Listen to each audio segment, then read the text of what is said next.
Very good morning students. आज हम compact set की एक नई थ्योरम ले रहे हैं जो कि इम्पॉर्टेंट भी है और थोड़ा ध्यान से समझने वाली भी है कि every compact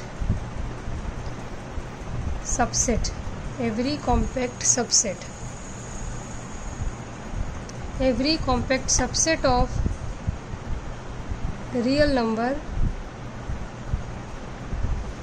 is closed end bounded. ठीक है, ये आपने बीएससी में भी पढ़ी होगी मेरे ख्याल से। नहीं पढ़ी हो तो यहाँ पे देखिए कि every closed subset of real number is, मतलब आप रियल नंबर का कोई भी कॉम्पैक्ट सेट उठा लो, क्लोज्ड होगा और बाउंडेड होगा। इसको हम कैसे प्रूफ करेंगे? देखिए, यहाँ एक दो चीज़ें आपको माननी पड़ेंगी, तो आप उनको मान लीजिएगा, क्योंकि मुझे नहीं पता आपका रियल कितना स्ट्रॉन्ग है, पर मैं मान के तो यही चलती हूँ कि आपका रियल बहुत कच्चा होगा। तो अब वहाँ पर जाकर के पुराने रिजल्ट्स आप इतने सारे पढ़ें जो कि शायद ही आपने अपनी बीएससी में भी शायद ही पढ़े होंगे, इतना मैं आपसे एक्सपेक्ट करती ही नहीं हूँ। तो उससे बेटर होगा आप एक दो चीज़ें मान लें और थ्योरम तैयार कर लें। ठीक है, प्रूफ देखिए। लेट, सबसे पहले तो हम एक सेट ले लेंगे, सबसेट ले लेंगे A. Let A be a compact subset of R. ठीक है, जिसको हमें प्रूव करना है, हमने वो सेट ले लिया R. And let A n, दूसरे सेट लेते हैं हम इस तरीके से कि A n minus n n type है। कैसे है? माइनस एन एन टाइप है, सारे एन बिलोंग कर रहे हैं नेचुरल नंबर से। दो चीज़ें हमने एज्यूम करी, ए एक कॉम्पैक्ट सेट है आर का, और लेट ए एन है, ए वन हो गया -1 1, ए टू हो गया -2 2, ए थ्री हो गया -3 3 एंड सो ऑन। ठीक है, then by the previous results then we know that एक अपन सेट बनाए, कलेक्शन ऑफ सारे एन ले लें अपन, इनमें से ये जो भी अपन ने सेट लिए है ना, A n is an open cover.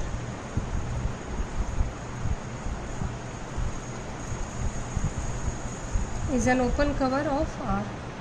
ये तो बिल्कुल ट्रू है। -1 1 2 2 3 3, मतलब ऑल नेगेटिव इंटीजर्स और ऑल पॉजिटिव इंटीजर्स, ये सारे के सारों का कलेक्शन तो आर का ओपन कवर होगा डेफिनेटली। ठीक है, अब ये अपने को पता है कि ए आर से का सबसेट है, ए आर का सबसेट है। दिस इम्प्लाइज जब ये जी आर का ही ओपन कवर है तो इसके सबसेट का भी ओपन कवर होगा। तो अपन ये लिख सकते हैं कि since A is a subset of R, therefore G is also an open cover of R. ठीक है, ये जो जी आपने बनाया ये आर का ओपन कवर है, तो आर के से जो अपन ने एक सबसेट लिया उसका भी ओपन कवर हो गया। और सिंस ए आपने पहले से कॉम्पैक्ट लिया है, since A is compact set, तो कॉम्पैक्ट सेट होने के नाते हम ये लिख सकते हैं we have a finite sub cover.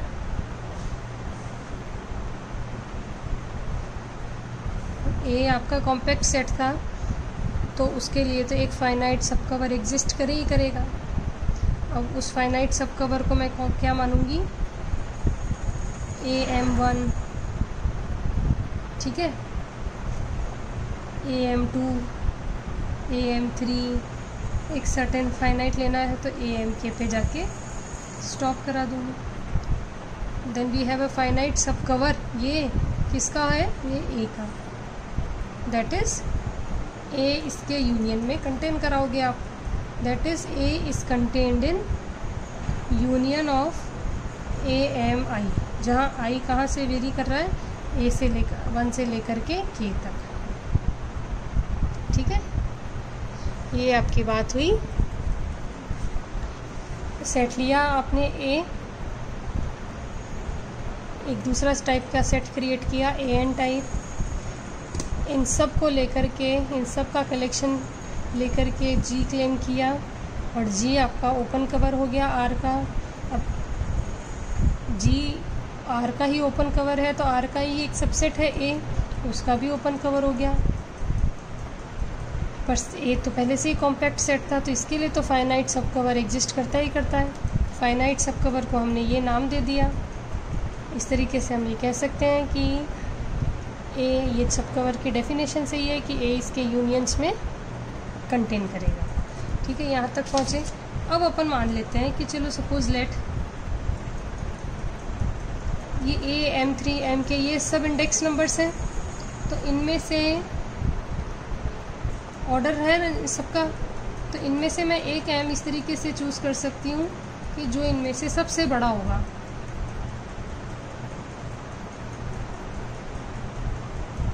Yes or no?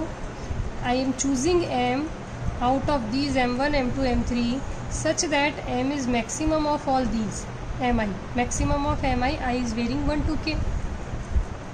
ठीक है, जो सबसे बड़ा होगा वो अगर मैं ले लूँ तो मैं ये लिख सकती हूँ ना, then I can say clearly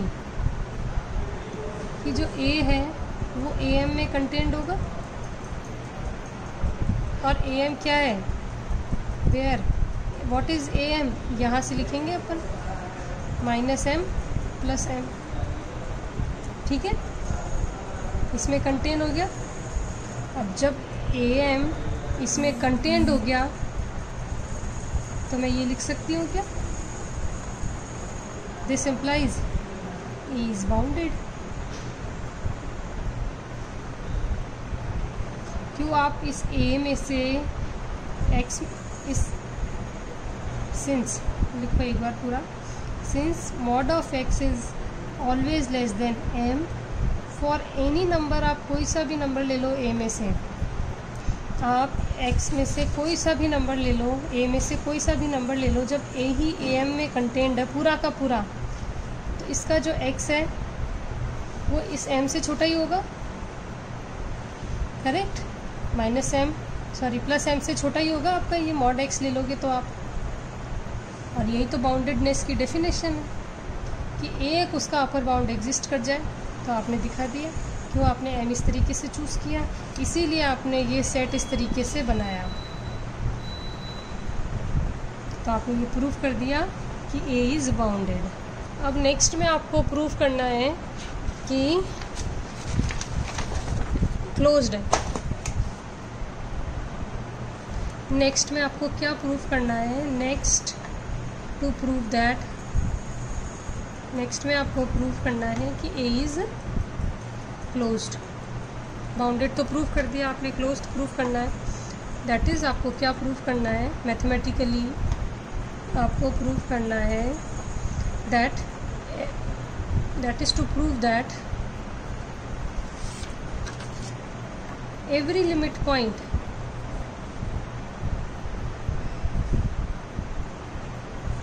of A is in A के जितने भी लिमिट पॉइंट्स हैं वो A के अंदर ही हैं। इनको अपन, आपको पता है, कॉम्प्लीमेंट के थ्रू प्रूफ करते हैं। आपको नहीं पता होगा, पता है तो बहुत बढ़िया बात है, और नहीं पता है तो आप इस चीज़ को मान लीजिए, और जिसकी इच्छा हो थोड़ा सा रियल एनालिसिस के पन्ने पलट लें जाके, इनिशियल 2-4 चैप्टर पढ़ लेंगे तो थोड़ा बहुत क्लियर हो जाएगा। ठीक है, और वैसे भी बट अल्टीमेटली जो है आप इनकी इस पेपर को आपको लिख के ही याद करनी होती है थ्योरम्स, तो छोटे छोटे थ्योरम्स हैं, इस मामले में आप लकी हो तो आप लिख के भी इनको याद कर सकते हैं। तो बाउंड तो आपने प्रूफ कर दिया, क्लोज्ड के लिए आपको इसकी लिमिट पॉइंट को प्रूफ करना है। ठीक है, now we will show that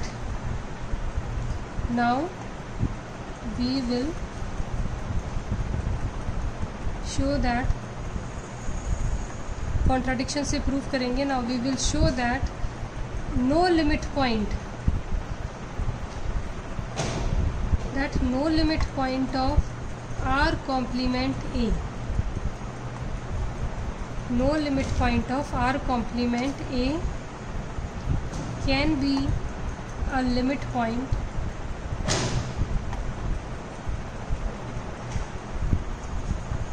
of A. ठीक है, सीधे रास्ते से ना जा कर के आपने उल्टा रास्ता पकड़ा है। आपको तो प्रूव करना था कि ए में जितने भी लिमिट पॉइंट हैं वो ए में ही है। ठीक है, ये आपका आर था, ये इसमें कोई ए था। ठीक है, ये आपका आर कॉम्प्लीमेंट ए था। आपको तो प्रूफ करना था कि इसके लिमिट पॉइंट इसके अंदर ही है। आपने क्या रास्ता पकड़ा है कि इसमें आर कॉम्प्लीमेंट ए में एक भी लिमिट पॉइंट ऐसा नहीं है जो इसका एलिमेंट बन सके। तो दोनों बात प्रूफ हो जाएगी, जो आप चाह रहे हो वो प्रूफ हो जाएगा। ठीक है, उसके लिए हम क्या करेंगे, लेट, आप बाहर वाले सेट में से कोई एलिमेंट ले लोगे कि let x belongs to R complement A. अब मेरे को ये प्रूफ करना है कि मैंने जो ये इसका लिमिट पॉइंट है ना वो इसके अंदर नहीं हो सकता है। तो नाउ टू प्रूव दैट मुझे क्या प्रूफ करना है कि to prove x is not a limit point, x is not a limit point of a। ठीक है, x is not a limit point of a। चलिए इसके लिए अपन क्या करते हैं, देखिए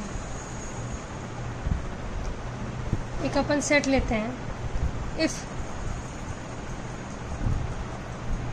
bn अपन ने एक सेट लिया, x माइनस का 1/n, x प्लस का 1/n, n belongs to n, then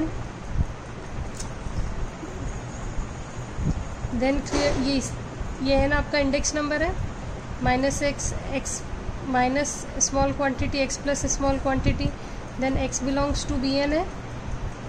ठीक है,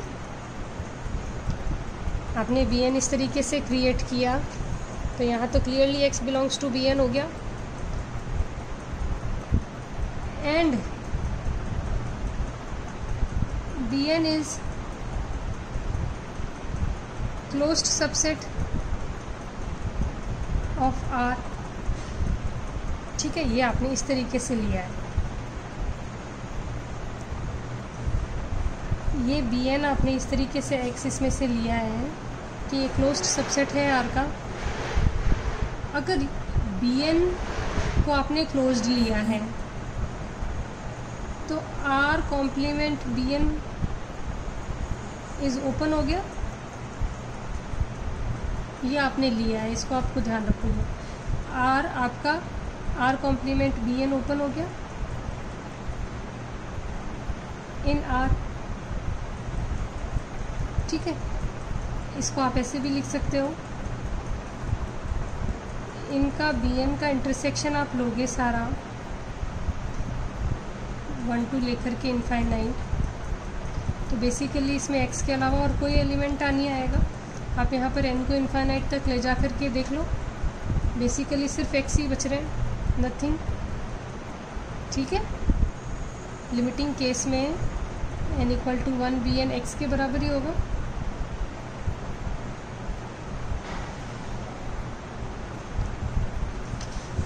अब आपने जो x लिया था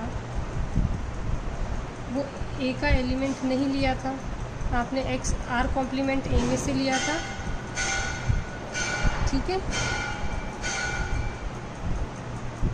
R कॉम्प्लीमेंट a में से लिया था,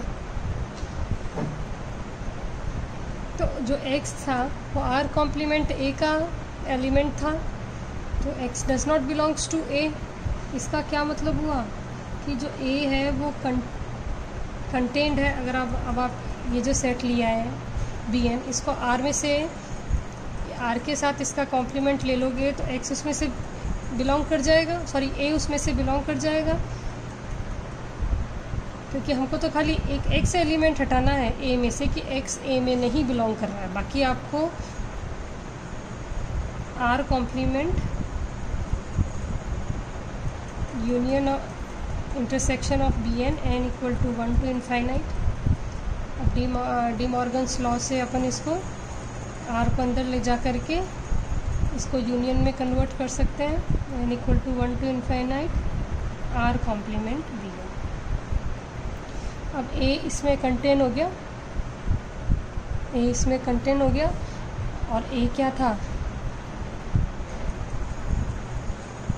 कॉम्पैक्ट सेट लिया था अपन ने, a क्या था, x का कॉम्पैक्ट सेट, तो ये r complement bn1, r complement bn2, r complement bn3, ये सारे के सारे इसके ओपन सब कवर हो गए, सारे के सारे इसके ओपन सब कवर हो गए।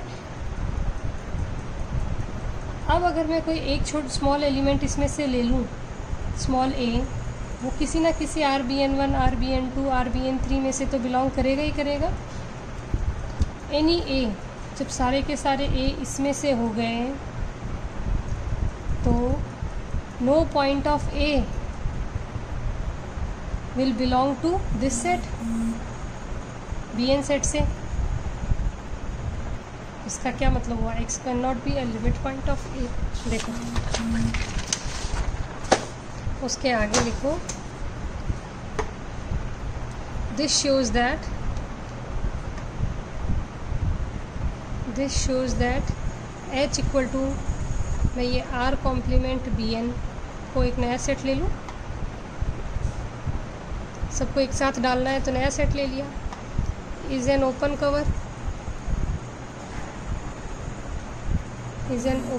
Of a, and since a is compact, since a is compact set, this implies there exists a finite subcover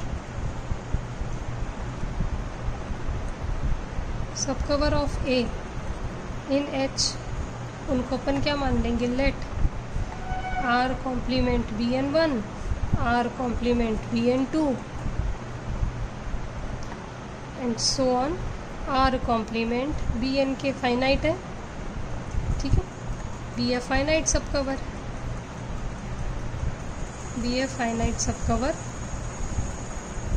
of a। That is अगर मैं कोई स्मॉल एलिमेंट, कोई सा भी एक रैंडम एलिमेंट ले लूँ, रैंडम का मतलब ये सारे ही आ गए अब इस तरीके से, जब आपके पास चूज़ करने के लिए ए, आपने ए में से ले लिया, मतलब आपने सारे के सारों में से कोई सा भी चूज़ कर लिया, ए बिलोंग्स टू ए, ये या तो इसमें होगा या इसमें होगा या इसमें होगा, किसी ना किसी में तो होगा, is at least in any one of r minus B N I. I की वैल्यू कहाँ तक से, 1 से लेकर के k तक, ठीक है। सपोज़ मैंने मान लिया लेट ए, जो भी हमने ये एलिमेंट लिया है, ठीक है, ए का, देन देयर इज़ सम, कोई ना कोई आई तो बिलोंग करेगा ही, आई कहाँ से, 1 से लेकर के k के बीच में, आई का मान 1 से लेकर के k के बीच में होगा, सच दैट एक तो किसी ना किसी सेट से तो बिलोंग करेगा ही, ये सारे के सारे ओपन हैं, क्यों, ये क्लोज्ड था, हमने लिया क्लोज्ड, ये क्लोज्ड था तो इसका कॉम्प्लीमेंट r के साथ ओपन हो गया। अब a belongs to any one में तो बिलोंग करेगा ही करेगा। जब a इसमें से है तो मैं ये कह सकती हूँ कि a इसमें नहीं है, या this implies no point of a is in BNI, क्योंकि सारे के सारे a अगर इसके कॉम्प्लीमेंट्स में से हैं तो मतलब कि no point will belong to BNI, और BNI आपका ये था x minus 1/ni, x plus 1/ni। No point of a is in BNI, this implies x जो कि इसमें से लिया था, वो जहाँ से ये आया है उसमें नहीं हो सकता, जब, ठीक है, x कैन नॉट बी